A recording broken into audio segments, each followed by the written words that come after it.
Halo semua, selamat kembali di Kodefcon. Kita kedatangan bintang tamu spesial dari kemarin Februari. Ketemunya di Singapura lagi, Singapura lagi ya. Benar, the one and only Pak Doni. Gila gokil. Gimana Han? Gimana Pak kabarnya? Baik, alhamdulillah. Mantap. Tadi gimana sesinya Pak? Benar. Seneng sih cukup interaktif ya. Banyak yang tanya walaupun harus dinaikin dulu, tapi banyak yang tanya di akhir. Menarik. Nah, jadi Pak Doni ini aku ketemu di Lasir, di IJS juga, ngebawain materi yang menarik juga, dan hari ini di tahun ini ketemu lagi di IJS lagi. Boleh dong Pak, perkenalin dulu Pak. Oke.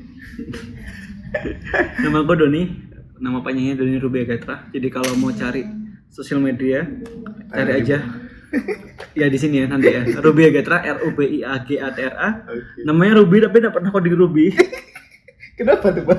Dulu mau belajar sebenarnya tentang Ruby ya. Skill issue. Kayaknya nggak ada job-joban deh di Ruby di Indo kan. Akhirnya belajar Python di sana. Okay. Kemudian aku sekarang jadi partner dan VP of Engineering di Sirawan Group, salah satu perusahaan software di Indonesia yang mempunyai klien dalam dan luar negeri. S1-nya di matematika, di ITS Surabaya. S2-nya di Teknik Elektro, bidangnya tentang IT pemerintahan, juga di ITS Surabaya. Oke, siap. Nah, kita tanya-tanya pengen ngulik ceritanya gimana sih Pak Doni ini bisa Panggil Pak ya, ya udahlah nggak apa-apa. Emang sudah waktunya dipanggil Pak sih, tapi ya go on. Gimana Pak? Awalnya tuh gimana sih bisa kayak pengen sharing, terus pertama kali kan di Korea atau gimana ceritanya? Terus masih di awal muda, terus sekarang aktif juga nih di berbagai komunitas, apalagi beliau ini pendiri dari Surabaya Python. Oke, gimana Pak? Kalau tanya pertama ya kenapa seneng sharing, itu balik dari kuliah sih sebenarnya. Okay. Di kuliah itu ada program namanya pemandu LKMM. Jadi LKMM itu latihan keterampilan manajemen mahasiswa. Jadi mahasiswa dilatih untuk jadi pemateri untuk membawakan topik-topik manajemen. Wah, menarik. Jadi sebenarnya public speaking itu start dari 2012 di sana. Kemudian 2013 jadi ketua BEM. Ketua BEM fakultas, di mana harus orasi kan? Iya, benar. Belajar orasi, belajar mempengaruhi orang. Dari situ sih pengen seneng banget share sama orang. Baru, dan aku dulu nggak lulus ya kuliah S1-nya 5,5 tahun. Baru seneng kuliah 2015. Dan banyak waktu kosong kan? Karena kan mata kuliahnya tinggal dikit. Sebenarnya pengen belajar Python tapi nggak ada temennya. Dari situlah ketemu sama teman-teman yang senang Python, bikin Surabaya Python di sana. Dan itu sudah sering banget bikin kelas gratis nggak dibayar. Sejak tahun 2015 itu bikin kelas di kampus beberapa kali tidak dibayar 1 semester. Iya, komunitas gitu ya minta. Nggak hanya komunitas, jadi bener-bener kuliahku di lab. Dari situ tanpa dibayar. Barulah ke komunitas, dan waktu itu pertama kali speak di luar negeri tahun 2018. Karena sebenarnya intensinya adalah supaya ada waktu untuk belajar bahasa Inggris. Jadi nggak pengen keren sebenarnya, cuman pengen bisa belajar bahasa Inggris sebenarnya. Itu long story short. Terus gimana di fun fact-nya ya, Pak Doni ini sarjana matematika ternyata, bukan IT. Oh, gimana tidak. Itu, Pak? Ceritanya gimana sih? Kalau ditanya sebenarnya matematika itu ada bidang minatnya namanya ilmu komputer. Jadi basically sebenarnya semester 3 kami belajar algoritma pemrograman di sana. S2-nya teknik elektro gitu kan ya. Barusan lulus tahun ini. Nah, tapi spesialisasinya di bidang IT pemerintahan. Jadi belajar perkara undang-undang gitu kan ya. Audit IT. Berarti emang dari background itu dari masa sekolah lah, emang senang dengan komputer gitu Pak? Justru bukan komputer ya, lebih senang problem solving sih kayaknya. Nggak ngerti, aku bukan komputer addict dari kecil karena nggak punya uang. Dulu dibelikan Asus. Jarang ya di Indonesia. Asus gitu kan, Windows Asus gitu kan. Iya. Dan aku mengenal Linux itu tahun 2012. Lucu banget sih karena diinstal temanku tanpa bilang-bilang. So basically he save my future dengan nginstalin Ubuntu, terus aku nggak tahu ini apa. Lucu kan? Harus berterima kasih. Harus berterima kasih sama temanku itu yang ngajarin Linux. Anjay. Itu berarti waktu SMA atau SMP, Pak? Kuliah. Oh, waktu kuliah. Justru mengenal Ubuntu gitu pas kuliah ya? Kuliah, jadi aku tidak terlalu geek lah ya perkara Iya, komputer iya. gitu kan di sana. Tidak cukup privilege untuk mengerti Oke. komputer. Iya benar, memang ada orang tuh yang privilege dari kecil udah komputer banget, geek banget. Ya udah Tapi jago. memang ada yang di pertengahan, ada yang baru mulai. Ada yang late juga. Benar Pak. Nah terus Bapak udah kayak converse di Korea, di Singapura. Nah kira-kira kedepannya Bapak lihat di komunitas apalagi di Indonesia gimana Pak? Indonesia udah mulai bangkit lagi ya semenjak Covid. Iya. Kita tahu gara-gara Covid banyak komunitas lagi mati suri. Benar. Nah kemarin pun jadi keynote di Jatim Developer Day, jadi Oh, iya. ngumpulin Jatim. komunitas IT saya Jawa Timur. Harusnya sudah mulai aktif kembali. Oke. Bahkan udah mulai ada workshop berkelanjutan di beberapa di daerah di Jawa Timur di sana. Dan di Indonesia itu kemarin ada IDS tuh ya. Benar. Harusnya jadi pembicara. Cuman pas waktunya sama outing jadi aku harus reject. I see. Ya. Itu padahal mau bahas Depok perkara, ya? Iya. padahal mau bahas perkara tech bro itu waktu itu. Perkara tech bro near empati ya. Aku nggak tahu, aku sebenarnya Itu pengen bahasan tesis Pak, bukan? kagak lah. Bagasan gara-gara Twitter terlalu rame Drama ya. Banyak drama ya. Banyak drama Pak. Judulnya itu tentang foster empathy driven development. Jadi bagaimana menerapkan empati di dalam proses pengembangan software. Pengen banget bawa ini tuh tapi nggak tahu kapan lagi. Nah, dulu berarti memang senangnya dengan eksak gitu ya, dengan suatu yang problem solving. Iya jawabannya. Tapi juga sekarang itu lebih senang interaksi sama manusia sih. Iya. Karena paling berat di software itu sebenarnya bukan skill ya, tapi bagaimana mengkoordinasikan teman-teman di dalam satu Benar. tim. Biar ritmenya juga ketemu Pak ya. Iya. Kalau kolaborasi. Kalau ada orang baru masuk, gimana caranya kita onboarding dengan baik sehingga di dalam waktu 10 hari kerja itu bisa langsung keep up sama kontributnya baik. Benar. Seneng mentoring juga sih, banyak mentoring beberapa online sama teman-teman. Oke.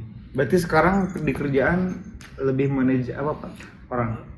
Lebih manage orang, cari sales kerjaannya. Jadi coding mungkin cuma 1-2 jam per hari. Udah nggak ngoding lagi. For fun codingnya. Codingnya for fun sama bantuin biasanya. Kalau Asik. ada yang stuck Asik banget. baru langsung main terminal lagi. Terus di Bapak Pak Doni ngelihat di Indonesia gimana kalau kayak open source movement di Indonesia, open source movement. Indonesia itu belum ada role model satu produk open source yang bisa kita jadi jujukan. Oke. Kita tahu misalkan kalau kita sebut saja ya India gitu kan. Oke. Itu banyak banget dari Postman, Iya. Hasura benar. yang punya skalanya internasional Iya. dan jadi company. Indonesia tuh belum ada. Indonesia masih tahap pengguna Iya benar. pengguna Baru teknologi user doang. di sana. Jadi mungkin kita butuh satu role model sih untuk bisa teknologi open source itu bisa punya nama di kalangan global. Namun tidak harus jawabannya, nggak harus ada hal seperti itu. Kita kontribut ke project yang cukup besar pun sudah oke. Harusnya. Oke, menarik benar Pak. Emang di kita itu masih ini ya, masih belum ada role model yang bisa kita tiru sebagai open source gitu company-nya. Menurut Bapak apa yang bisa Bapak kayak kasih petua advice kayak buat junior atau Gen Z yang pengen terjun di development, ya di developer lah. Secara umum sebenarnya kalian kan Anda Gen Z itu sudah memiliki akses tentang teknologi jauh lebih baik daripada zaman zamanku. Jadi sebenarnya perkara resource tidak ada masalah. Saranku itu lebih ke arah sabar. Terkadang teman-teman di sini yang Gen Z itu benar sudah mengenal digital semenjak dia kecil kan. Benar. Diberikan akses yang mudah dan di enable sama teknologi sejak dari kecil, dan itu harus cepat. Kalian dapat sosial media, TikTok yang melihat orang itu kok bisa sukses dalam waktu cepat. Menurutku sih harus lebih sabar sih, karena untuk memahami katakanlah React gitu. Aku yakin selama 1 tahun kamu bisa React, tapi belum tentu kamu memahami React itu seperti apa. Dan itu butuh waktu untuk belajar itu. Sabar guys, kuncinya. Sabar sebenarnya. Yang pengen sat Kayak belajar tentang Go ya. Dulu waktu aku pertama kali pegang Go 2018, baru ada eureka moment bagaimana Go itu bekerja 2021. Setelah revisit lagi, baca buku Go Programming Language, oh gini maksudnya. Butuh lebih dari 2 tahun untuk bisa mendalami. Demystify mastering ya Pak, benar-benar. Tadi berarti sabar ya. Take your time di sana. Enjoy. Silahkan mencari komunitas terdekat untuk berkontribusi. Nggak harus jago ya. Teman-teman di sini, karena bayangin dulu aku bangun Surabaya Python karena nggak bisa OOP. Tapi sekarang jadi cloud server ya. Jadi sebenarnya dulu tuh intensi pertama bangun komunitas adalah mencari teman untuk belajar Python. Baca bareng gitu Pak. Belajar Python. Karena baca dari buku tuh bisa tuh sebenarnya. OOP ada inheritance, ada dan kawan-kawannya. Tapi kadang-kadang kita itu butuh teman yang membantu untuk menjelaskan lebih lanjut. Biasanya tuh kita baca sekali tidak selalu paham. Benar. Jadi menurutku komunitas itu cukup bisa jadi investasi, karena 3 pekerjaan pertama yang aku dapat itu semua dari orang dalam yang baik ya. Orang dalam baik di refer dari komunitas. Bahkan bikin perusahaan sekarang itu gara-gara ketemu di conference. Menarik. Sama-sama jadi speaker, interest, terus akhirnya diajak bikin bareng gitu ya, partneran. Menarik. Kira-kira dari Bapak sendiri nih, apa yang pengen kedepannya dicapai? Achievement yang milestone yang banget didapetin, maybe 5 years from now, 1 years maybe next years, I guess. Sekarang sih lagi menjalani sesuatu yang memang ingin dicapai, yaitu adalah membangun perusahaan yang bisa mengakses teman-teman dari daerah. Jadi Siroman Group itu punya tim dari paling jauh di barat adalah Medan, paling jauh di timur itu adalah Sumbawa. Jadi dari Kalimantan ada, Sulawesi ada, Jawa ada, dan untuk mengenabling itu kita bisa mengakses banyak talenta lokal dan tidak harus ke Jakarta, dan membangun talenta itu di situ. Maunya sih biar teknologi dan talent di Indonesia itu bisa merata ya, karena permasalahan di negara kita itu sebenarnya pemerataan. Aku nggak bahas politik nanti bahaya. Tapi kurang lebih sama lah tentang pemerataan. Dari aku sendiri tidak ada jangka panjang ya di sana. Kalau next milestone aku belum tahu sih. Lebih sekarang masih bangun perusahaan. Let it flow gitu Pak ya. Enjoy. Wah menarik.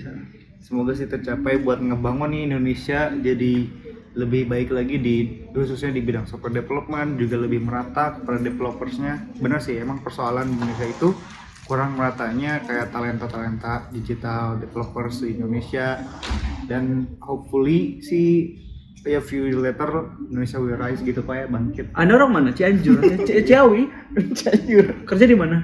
Di Jakarta. Ya udah sama. Kenapa nggak kerja dari Cianjur kan? Ya itu masalahnya.